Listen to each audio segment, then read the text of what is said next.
इतना धीरे काम करता है, थोड़ा जल्दी कर। इस पानी पूरी के मसाले में वो भी मिलाना है। ग्राहकों के आने का वक्त हो गया है, ग्राहक आते ही होंगे। आखिरकार मेरे पानी पूरी के मसाले में इतना स्वाद जो होता है। धनिया खुद से बातें करते हुए कहता है। हाँ, मुझे ही सिर्फ पता है इसके पानी पूरी के पीछे का राज। एक नंबर का लालची पानी पूरी वाला है और बातें इतनी बड़ी बड़ी करता है। तूने कुछ कहा क्या मेरे बारे में? नहीं मालिक, मेरी इतनी मजाल कहाँ कि मैं आपके बारे में कुछ कह सकूं। अगर तू मेरे बारे में कुछ कहेगा ना तो उससे पहले मैं तुझे। खैर, ये सारी बातें छोड़ और मुंह कम, हाथ ज्यादा चला। धनिया रमेश के पास काम करता था। रमेश धनिया को बहुत डरा कर रखता था। कुछ देर में रमेश की दुकान पर उसकी पानी पूरी खाने के लिए भीड़ लग जाती है। वहीं दूसरी तरफ रमेश के दुकान पर कितनी भीड़ लगी है पानी पूरी के लिए, और यहाँ मेरे दुकान पे एक भी ग्राहक नहीं है। अगर आज भी ऐसा ही होगा तो बिटिया की फीस कैसे जमा कर पाऊंगा। रामू भी पानी पूरी बेचता था, लेकिन उसकी दुकान पर कोई भी ग्राहक नहीं आता था। रामू इस बात से बहुत परेशान रहता था, लेकिन वो रमेश से जलता नहीं था। कुछ देर बाद शाम हो जाती है। रमेश अपनी दुकान पर। आज तो इतनी कमाई हुई है कि मजा ही आ गया। अगर ऐसे ही सभी लोग मेरे हाथों की पानी पूरी खाएंगे तो मैं इस गांव का सबसे अमीर इंसान बन जाऊंगा। हाँ मालिक, जल्दी ही आप अमीर बन जाएंगे। आपको पानी पूरी की तो आजकल सबके जुबान पर स्वाद है। हाँ हाँ, तो मेरे हाथों की पानी पूरी में स्वाद ही जो इतना ज्यादा होता है। इतना कहकर रमेश अपने घर जाता है। आप आज भी मेरे लिए पानी पूरी नहीं लाए? मैं आपको हमेशा कहती हूँ पानी पूरी लाने के लिए, लेकिन आप मेरी बात ही नहीं सुनते हैं। दुकान पे इतनी भीड़ होती है कि सारी पानी पूरी खत्म हो जाती है, इसलिए मैं घर नहीं ला पाता। कोई बात नहीं, तुम उदास मत हो, मैं तुम्हारे लिए कल पानी पूरी ले आऊंगा। आप हमेशा यही कहते हैं, लेकिन कभी लाते नहीं। आप मुझे घर में पानी पूरी बनाकर खिलाते हैं, लेकिन दुकान से क्यों नहीं लाते? बड़ी ही चालाकी के साथ रमेश बात को घुमाते हुए। आप गुस्सा मत करिए, मैं अभी खाना लगाती हूँ। दूसरे दिन रमेश सुबह सुबह अपनी दुकान पर आता है, जहाँ धनिया पहले से ही काम कर रहा होता है। मालिक, सारा काम हो गया है। आपने जितना कहा था उतना मसाला मैंने डाल दिया है। नहीं नहीं, कल थोड़े कम ग्राहक आए थे, इसलिए ये पूरा डब्बा मसाला डाल दो। लेकिन मालिक, इतना मसाला खाकर लोगों की तबीयत खराब हो जाएगी, ग्राहक बीमार हो सकते हैं। तू अपना मुंह बंद कर, जितना कहा है उतना ही कर। तू रहने दे, मैं ही डाल देता हूँ। रमेश धनिया के हाथ से वो मसाले का डब्बा लेता है और पूरा डब्बा पानी पूरी के मसाले में मिला देता है। हे भगवान, इस जालिम से ग्राहकों को बचाना कुछ पैसों के लिए ग्राहकों की जान खतरे में डाल रहा है। कुछ ही देर में रमेश की दुकान पर कल से ज्यादा भीड़ लग जाती है। थोड़ी ही देर में रमेश की सारी पानी पूरी खत्म हो जाती है। वहीं दूसरी तरफ रामू की एक भी पानी पूरी नहीं बिकती है। रामू खुद से बातें करते हुए घर जा रहा था। हे भगवान, आज भी मेरी एक भी पानी पूरी नहीं बिकी। आखिरकार ये रमेश अपनी पानी पूरी में ऐसा क्या डालता है?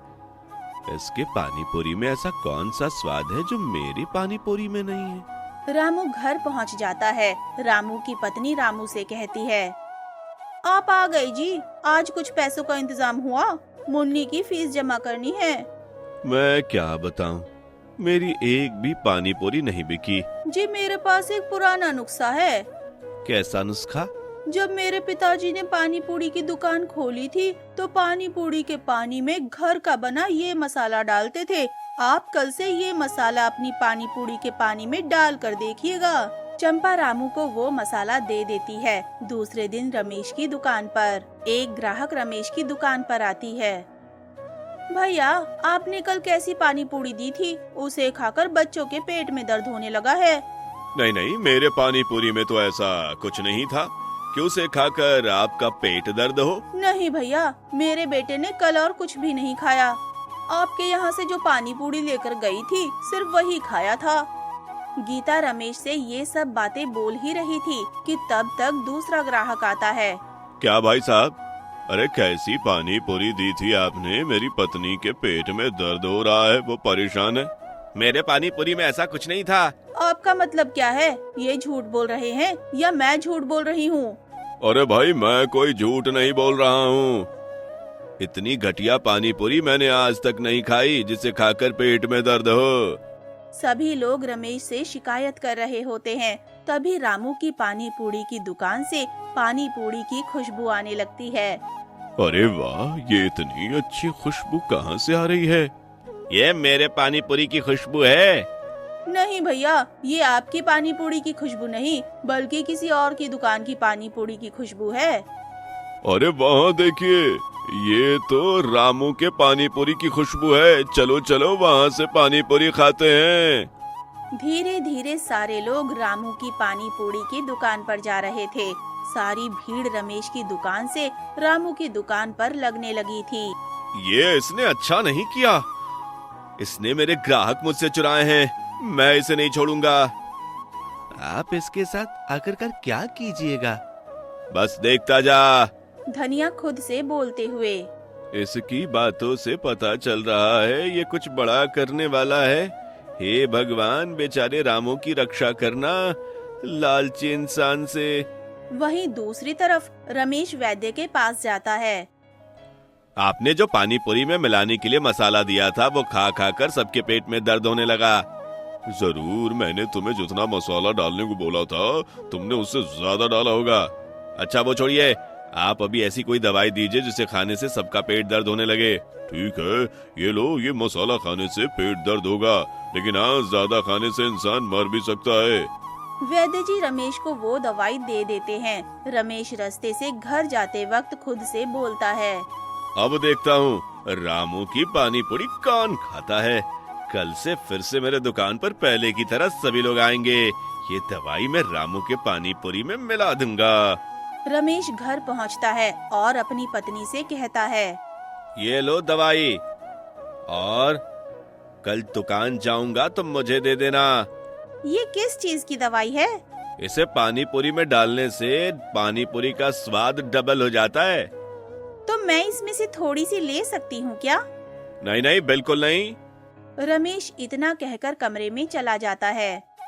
अरे ये तो ऐसे ही हमेशा बोलते हैं, अगर मैं इसमें से थोड़ा सा ले लूंगी तो क्या ही हो जाएगा। इतना कहकर शर्मिला उसमें से थोड़ा सा निकाल लेती है।